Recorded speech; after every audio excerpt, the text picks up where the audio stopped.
அனைவருக்கும் என்னுடைய அன்பான வணக்கங்கள். பெரிய மனிதர்கள் அவர்களை போய் சந்திக்கிறவர்கள் சம்பாஷணை செய்கிற போது அதை பதிவு பண்ணி வச்சா அதுவே ஒரு பெரிய ஞான பொக்கிஷமாக ஞான கடலாக இருக்கும். பகவான் ராமகிருஷ்ணர் பலரோட சம்பாஷித்ததை எல்லாமே ஒரு சீடர் பக்கத்துல இருந்து அதெல்லாம் எழுதி எழுதி எழுதி பிறகு அது அப்படியே தொகுக்கப்பட்டது. பெரிய ஞான கடல் அது. அது மாதிரி ரமணர் இடத்துல இப்படி பல மகான்கள் இடத்துல கேள்வி கேட்பார்கள், அதற்கு அவர்கள் பதில் சொல்வார்கள். அதற்கு முந்தைய காலகட்டத்தில் வாழ்ந்த மகான்கள் கேள்வி பதில் பாணியிலேயே நமக்கு சில நீதிகளை சொல்வார்கள். இப்போ மகாபாரதம் படித்தவங்களுக்கு தெரியும், யட்ச பிரஸ்னம் அப்படின்னு ஒன்று இருக்கு. அந்த யட்சன் கேள்வி கேட்கிறான், அதுக்கு தருமன் விடை சொல்றான். அது ஒரு மிக உயர்ந்த ஒரு நீதி நூல் மகாபாரதத்தில். அது மாதிரி உலகம் போற்றுகிற ஆதிசங்கரர் அவரிடம் கேட்ட கேள்வியா இல்லை அவரே அந்த கேள்விகளை கேட்டு அவரே அதுக்கு பதில் சொன்னாரா, அது ஒரு பெரிய அழகு. அது பிரஸ்னம் அப்படின்னு சொன்னா கேள்வி, அதுவே ஒரு ரத்ன மாளிகையாக மாறி இருக்கு. எது அவர் சொன்ன பதில், அதுக்கு உத்தரம் பதில் சொல்லுகிறார். பிரச்சனைனா கேள்வி, உத்தரம்னா பதில், அது சேர்ந்தது ஒரு ரத்ன மாளிகையாக ஆகி இருக்கிறது அப்படின்னு. இதெல்லாம் நம்ம தேடி படிக்க முடியுமோ? எங்க இருக்கு ஆதிசங்கரருடைய அப்படின்னு? அதுக்கு நாங்கள் உதவி பண்ணதான் ஞான மலர்கள்ல இது மாதிரியான செய்திகளை வெளியிடுறோம். இப்போ இதமானது எது அப்படின்னு கேட்டா சில பேர் சொல்லுவாங்க, நல்ல குளிர்ந்த காத்து, ஆத்தங்கரையில சில்லுன்னு வீசுற காத்து சொல்லுவாங்க. அருமையான ஏதாவது குடிக்கிறதுக்கு வெயில் நேரத்துல ஒரு மண்பானை தண்ணி அப்படின்பாங்க, இதமானது அப்படின்னு. இது சராசரி மனிதர்களுடைய இயல்பு. சங்கரர் அதுக்கு ஒரு பதில் சொல்றார் பாருங்க, எது இதமானது அப்படின்னு கேள்வி. நீங்களே கொஞ்சம் யோசிங்களேன், என்ன சொல்லலாம் அதுக்கு எது இதமானது? ஒரே பதில், தர்மம் தர்மம் தர்மம், அவ்வளவுதான். இன்னைக்கு எல்லாரும் நம்ம என்ன நினைக்கிறோம், பவர் இருந்தா போறோம், பணம் இருந்தா போறோம், எல்லாம் ஒன்றும் பண்ண முடியாது. நம்ம சைட்ல தர்மம் அறம் அது இருக்கணும். எது இதமானது? தர்மம். அடுத்த கேள்வி, விஷம் எது, நஞ்சு எது அப்படின்னு. மிக பெரியவர்களுடைய அறிவுரையை அவமதிப்பது. அவங்க மரணம் அடைவது தவிர்க்க முடியாது. நல்லவங்க புத்தி சொன்னா கேட்கணுமா இல்லையா? பஸ்ல தொங்கிட்டு போறான் பையன், ஏன்டா இப்படி பஸ் ஸ்டாண்ட்ல படிக்கட்டுல தொங்கிட்டு போற, உள்ள போய் இரு அப்படின்னா, பெருசு சும்மாரு அப்படின்பா. அந்த பஸ் திரும்பும் போது மண்டையில் அடிபட்டுரும். அப்புறம் யாராவது காப்பாற்ற முடியுமா? நேற்று நாங்க ஒரு இடத்துல கார்ல வந்துட்டு இருக்கோம் சார், பின்னாலேருந்து ஒருத்தன் வேகமா ஒரு செகண்ட் நாங்க பயந்தே போயிட்டோம். அதாவது இவன் நம்ம கார்ல மோதிடுவான் அப்படிங்கிற மாதிரி ஒரு சூழல். எங்க கண் முன்னாடியே ஒரு 200 அடி தள்ளி போய் இன்னொரு பைக்ல மோதி அவன் கீழே விழுந்து அடிபட்டு அள்ளிட்டு போறான். நான் எனக்கு எப்படி இருக்கும்? ஒரு செகண்ட் நான் பாக்குறேன், இந்த பையன் இப்படி வேகமா போறானே, ஐயோ ஏதாவது ஆயிடுமோ அப்படின்னு கவலைப்படுறேன், பதறேன்.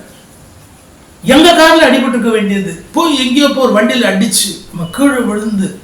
அப்ப என்ன அர்த்தம்?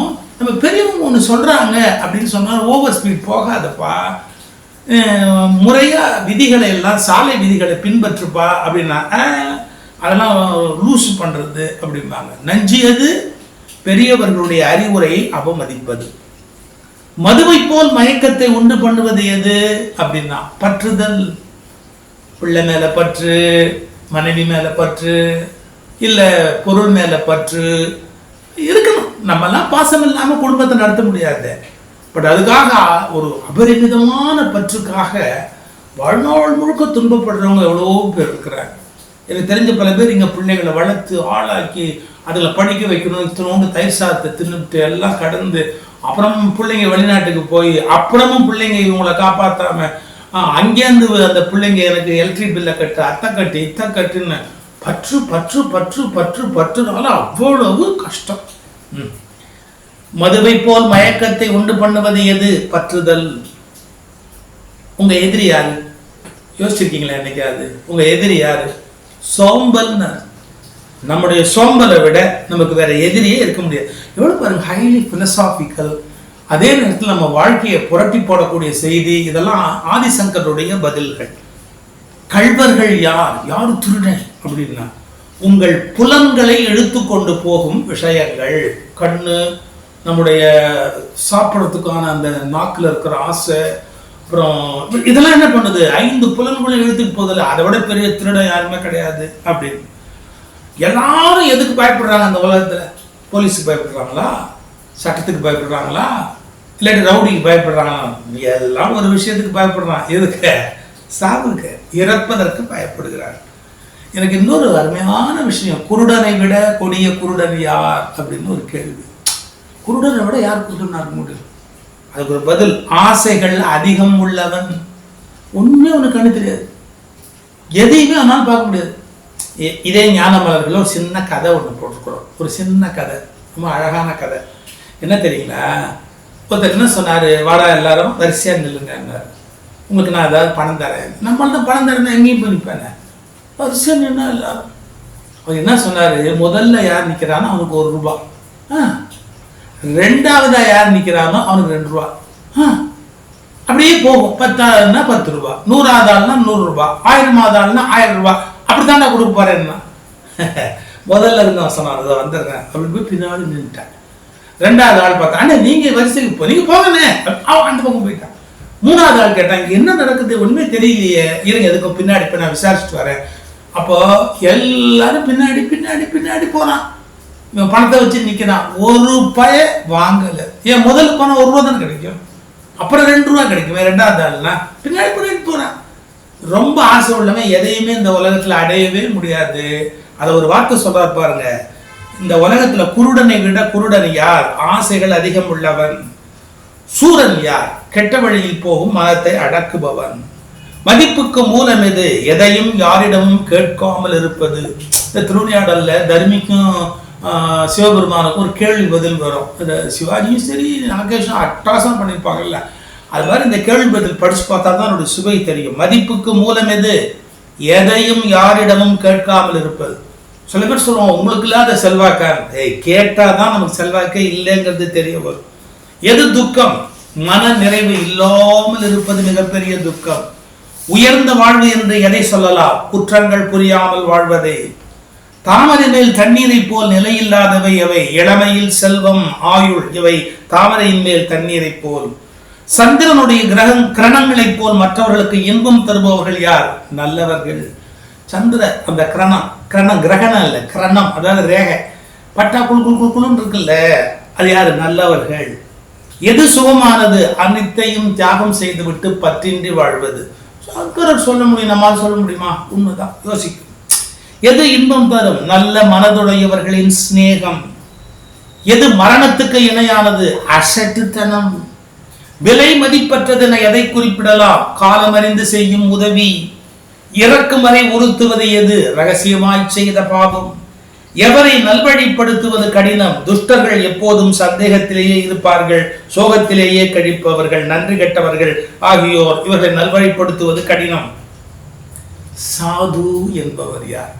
துறவிகள் ஞானிகளை சொல்றோம்ல, சாது என்பவர் யார்? ஒழுக்கமான நடத்தை உள்ளவர். உலகத்தை யாரால் வெல்ல முடியும்? சத்தியமும் பொறுமையும் உள்ளவரால். இப்படியே கேள்வி பதில் முழுக்க போயிட்டே இருக்குதுங்க. ஆதிசங்கருடைய கேள்வி பதில். யாரை விபத்துக்கள் அணுகாது? மூத்தோர் சொல் கேட்டு நடப்பவனையும் அடக்கம் உள்ளவனையும் விபத்துக்கள் அடங்காது. ஊமை யார்? நம்ம நினைச்சிட்டு இருக்கோம் பேச தெரியாதவன். சரியான சந்தர்ப்பங்களில் தகுந்த இனிமையான சொற்களை எவன் சொல்ல தவறுகிறானோ அவன் ஊமை. அப்படி ஒரு கவித்துவமான பதில், கேள்வி பதில் ஆதிசங்கர பகவத்பாதாருடையது. இதை ஞானமலர்கள் பத்திரிகையில போட்டிருக்கோம், கொஞ்சம் படிங்க. நிறைய செய்திகளை உள்ளடக்கி போட்டிருக்கோம். ஞானமலர்கள் எப்படி படிக்கணும்? இதுக்கு கீழே டிஸ்கிரிப்ஷன் பாக்ஸ் போய் அதை நீங்க சொடுக்கினீங்கன்னா உங்களுக்கு அந்த ஞானமலர்கள் பத்திரிகையுடைய லிங்க், இணைப்பு கிடைக்கும். அதை நீங்க படிக்கலாம், பல பேருக்கு அனுப்பலாம். அது ரொம்ப சுலபம், நல்ல விஷயமா தொகுத்து கொடுத்துருக்கோம். தயவு செய்து படிங்க, 10 பேருக்கு கொடுங்க, பகிருங்க. வணக்கம், நன்றி.